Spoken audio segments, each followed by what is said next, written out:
আসসালামু আলাইকুম সুপ্রিয় দর্শক শ্রোতা, আশা করি সবাই ভালো আছেন। নির্বাচনের মাত্র 10 থেকে 11 দিন বাকি।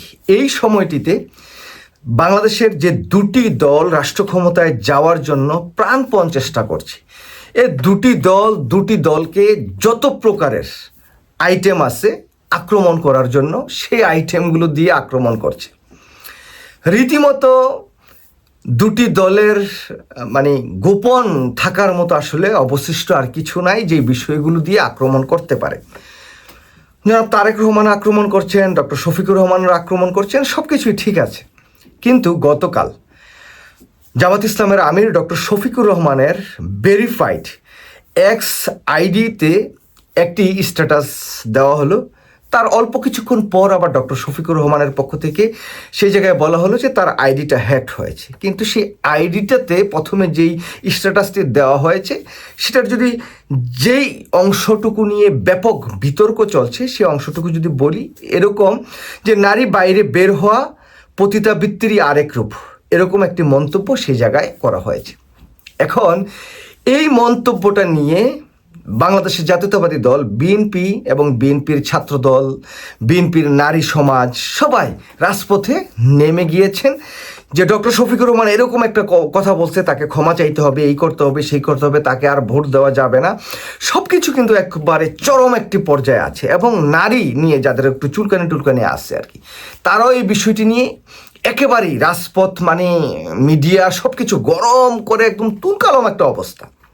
এখন প্রশ্ন করি যে স্বাভাবিক একটু সেন্সে যদি আমরা দেখি, একটু নর্মালি একটা হিসাব করেন, একটু চিন্তা করেন, নির্বাচনের আর মাত্র 10 থেকে 11 দিন বাকি। আমি ধরে নিলাম ডক্টর শফিকুর রহমান নারীদের নিয়ে এরকমই চিন্তা করেন, কিন্তু নির্বাচনের মাত্র 10 থেকে 11 দিন বাকি। এই সময়টিতে এসে ডক্টর শফিকুর রহমান এমন একটি মন্তব্য করবেন যে মন্তব্যটির কারণে তার দল রাষ্ট্র ক্ষমতায় যাওয়ার জন্য আপ্রাণ চেষ্টা করছে এবং তারা রাষ্ট্র ক্ষমতায় যাওয়ার প্রধান অংশীদার বা প্রধান প্রতিদ্বন্দ্বী হিসেবে দাঁড়িয়েছেন বিএনপির অপোজিশনে। তো সেই জায়গাকে কেন্দ্র করে এরকম একটি মন্তব্য করা কি সম্ভব? আমি যেটা আপনাকে বুঝাতে চাচ্ছি, ধরেন ডক্টর শফিকুর রহমান হয়তো বা নারীদের নিয়ে এরকমই চিন্তা করেন, কিন্তু এখন যে অবস্থাটা চলছে এই অবস্থায় দাঁড়িয়ে ডক্টর শফিকুর রহমানের যারা এই টুইটারটি চালান বা তার আশেপাশে যারা আছেন, তারা কি এইরকম একটি স্ট্যাটাস দিতে পারেন? স্বাভাবিকভাবে চিন্তা করেন, আদৌ পারেন না, বা আদৌ দিবেন না। যদি তিনি চিন্তাও করে থাকেন এরকম, তাহলেও দিবেন না। কিন্তু দেখুন, ডক্টর শফিকুর রহমানের পক্ষ থেকে অল্প কিছুক্ষণ পরেই জানানো হয়েছে যে তার আইডিটি হ্যাকড হয়েছে বা হ্যাক করার চেষ্টা করেছে। এই জায়গায় তারা অন্য কেউ এই পোস্টটা দিয়েছে জামাত ইসলামকে এবং ডক্টর শফিকুর রহমানকে বিতর্কিত করার জন্য। এইটা কিন্তু স্বাভাবিকভাবে কেউ নিচ্ছে না। এবং কি এই যে ছাত্রদল দেখলাম যে বিশাল একটা মিছিল করেছে, ছাত্রদল এরকম একটা মুখ্যম একটা বিষয় পেয়েছে, সেই জায়গায় তারা তো মিছিল, মিটিং, সমাবেশ করবে এবং জামাতকে ঘায়েল করার আপ্রাণ চেষ্টা করবে। তো বিএনপি মনা লোকজনরা বলছেন যে ভেরিফাইড একটা অ্যাকাউন্ট সেটা তো হ্যাক করতে পারে না। বাবা, অনেক কিছুই করতে পারে, অনেক কিছু হওয়া সম্ভব। কিন্তু দেখুন, আমি যতদূর জানি ডক্টর শফিকুর রহমানের ওয়াইফও একজন ডাক্তার, তার মেয়েও ভালো শিক্ষিত ডাক্তার এবং তারা চাকরি করেন, তারা মোটামুটি বাইরে যান, চলাফেরা করেন। এবং ডক্টর শফিকুর রহমানের স্ত্রীকে আমি দেখলাম যে জনসভায় তিনি বক্তব্য রাখছেন।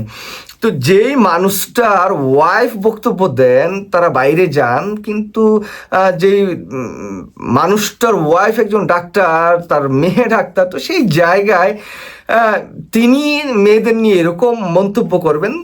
দুদিন আগে আমি দেখলাম যে তিনি নারী সমাবেশ করেছেন ঢাকায়, সেই জায়গায় নারীরা বক্তব্য দিয়েছেন, কথা বলেছেন, তিনি নারীদেরকে যথেষ্ট সম্মান করেন, আমি যে বিষয়টা দেখেছি।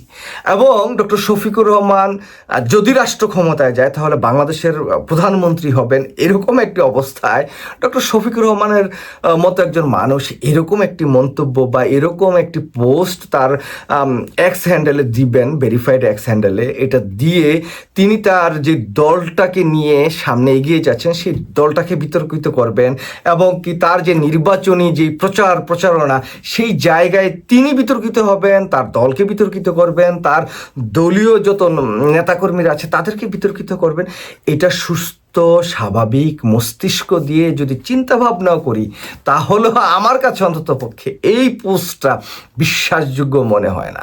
আমি আগেও বলেছি, ধরে নিলাম ডক্টর শফিকুর রহমান হয়তো বা তার মানসিকতা এরকমই যে নারীদেরকে এরকম তিনি চিন্তা করেন, কিন্তু ভাই আবারও চিন্তা করেন এই নির্বাচনকে সামনে রেখে মাত্র 11 দিন বাকি, এই সময়ে এসে এরকম একটি পোস্ট ডক্টর শফিকুর রহমান দিবেন।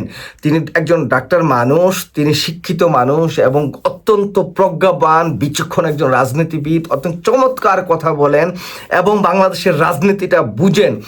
জামাত যেহেতু ইসলাম ভিত্তিক একটি রাজনৈতিক দল, তাদের তো নানা সমস্যা আছে, আমাদের মতো যারা মানে আধুনিক মনা তাদের তো একটু বেশি চুলকানি আছে জামাতের বিপক্ষে।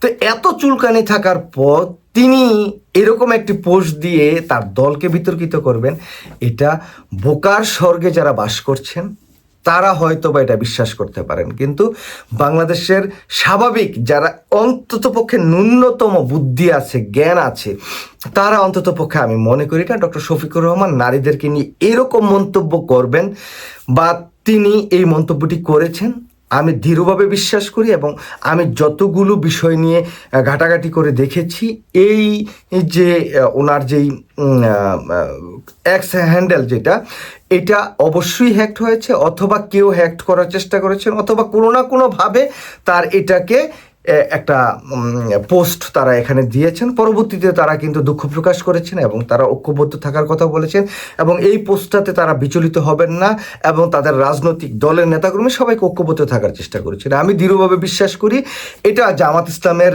বিপক্ষে বা বিরুদ্ধে একটা বিশাল গোষ্ঠী আছে, এটা দেশীয়, আন্তর্জাতিক এবং কি পতিত যারা আছেন সবাই এই জায়গায় থাকার কথা, এবং তারা এরকম একটি বিতর্কিত কর্মকাণ্ড করে জামাত ইসলামকে এই বর্তমান নির্বাচনের মাঠে বিতর্কিত করার চেষ্টা তারা করেছেন, সেটারই একটা অংশ বিশেষ, এর বাইরে আসলে কিছুই না। যারা মন স্থির করেছেন জামাত ইসলামকে ভোট দিবেন এবং যারা বোনরা আছেন বা অন্যান্য যারা আছেন, আমি মনে করি না যে আপনাদের মতামত পরিবর্তন অথবা এই পোস্টটা কে আসলে আমলে নেওয়ার মতো বা গ্রাহ্য করার মতো কোনো একটা বিষয়। আশা করি আপনারা এই সমস্ত এই নির্বাচনের আগে যদি কেউর এক্স হ্যান্ডেল থেকে ধরেন বড় মাপের আরও খারাপ ভাষায় যদি কোনো কথা বলা হয়, সেগুলোকে বিশ্বাস করা আমার মনে হয় না যে কোনো যৌক্তিক কারণ আছে। যদি অতীতে 1 বছর আগে, 2 বছর আগে বা 5 বছর আগে নারীদের নিয়ে এরকম কোনো মন্তব্য ডক্টর শফিকুর রহমান করে থাকেন, সেই বিষয়গুলো যদি আপনারা সামনে আনতে পারেন, সেটি দেখাতে পারেন, তাহলে আমি হয়তো বিশ্বাস করতে পারি। কিন্তু এই সময়ে দাঁড়িয়ে এরকম কোনো পোস্ট, এরকম কোনো অ্যাক্টিভিটিস, এরকম কোনো কর্মকাণ্ড কখনো আপনারা বিশ্বাস করবেন না, এবং সেই বিশ্বাস করাটা এটা একেবারেই আমি মনে করি যে অর্থহীন বোকামি। ইভেন আমি এটাও বিশ্বাস করি যে ডক্টর শফিকুর রহমানের বিষয়টি ঠিক যেরকম, ঠিক তারেক রহমানের যদি ফেসবুক থেকে এরকম কোনো পোস্ট আসে নারীদের নিয়ে বিদ্বেষমূলক বা ইসলাম নিয়ে কোনো বিদ্বেষমূলক, তাহলে সেটাও ধরে নিতে হবে যে হয়তো বা তার বিপক্ষ কোনো দল বা গোষ্ঠী এরকম কোনো কর্মকাণ্ড করেছে যেটাকে তারেক রহমানকে হেয় প্রতিপন্ন করার জন্য। ঠিক তেমনইভাবে ডক্টর শফিকুর রহমানের এই যে এক্স হ্যান্ডেলে যেই পোস্টটি হয়েছে, এটা শুধুমাত্র জামাত ইসলাম, ডক্টর শফিকুর রহমান এবং কি নির্বাচনকে সামনে রেখে তার বিরোধী পক্ষ এই কাজটি করেছে, এটা আমি নির্দ্বিধায় একেবারে কোনো নো ডাউট রেখে এটা আমি একেবারে বলতে পারি। সুতরাং এই সমস্ত এই বিষয়গুলোকে সামনে রেখে এই বাংলাদেশের মিডিয়া যাদের একটু ধর্ম নিয়ে বা ইসলাম নিয়ে বা জামাত ইসলাম নিয়ে একটু বেশি চুলকানি আছে, তারা একটু বেশি এটা নিয়ে হাউকাউ করবেন। এই বিষয়ে অবশ্য মানে কোনো কান দেওয়ার কোনো দরকার নাই, বা এটাতে ভুল বুঝারও কোনো অবকাশ আছে বলে আমি মনে করি না। সবাই ভালো থাকবেন, আল্লাহ হাফেজ।